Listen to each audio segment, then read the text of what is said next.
សួស្តីអ្នកទាំងអស់គ្នាថ្ងៃនេះខ្ញុំបាទជិះកង់នៅ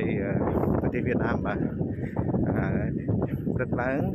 ចាប់ផ្ដើមជិះចេញពីខេត្តវិនឡុងទៅចៅដកបាទជិះថ្ងៃនេះជិះ75ទៅ80គីឡូបាទហើយជិះកាត់ភូមិផ្កាគេនេះជិះរាប់ខ្ញុំថតឡើងចេះតិចវីដេអូប៉ុន្តែអត់ទាន់ចប់វីដេអូ1នាទី2នាទីហើយខ្ញុំជិះកង់ speed របស់ខ្ញុំវាទង់15នាទីក្នុង1ម៉ោងឬក៏20នាទីក្នុង20នាទីក្នុង1ម៉ោងអញ្ចឹងប៉ុណ្ណឹងហើយអត់ទាន់ចប់ទៀតបាទហើយ4-5វីដេអូអត់ទាន់ចប់ភូមិគេនេះហ្មងផ្កាស្អាតណាស់រូបវាអញ្ចឹងបានទៅទេសចរគេមកដើរលេងច្រើនណាស់ខ្ញុំមិនប្រម៉ូទនេះទេប៉ុន្តែគ្រាន់តែថា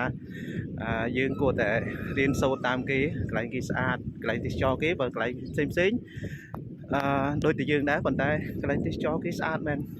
គ្រាន់តែផ្កាក៏គេនាំភ្ញៀវទេសចរគេមកដែរបានដែរទេ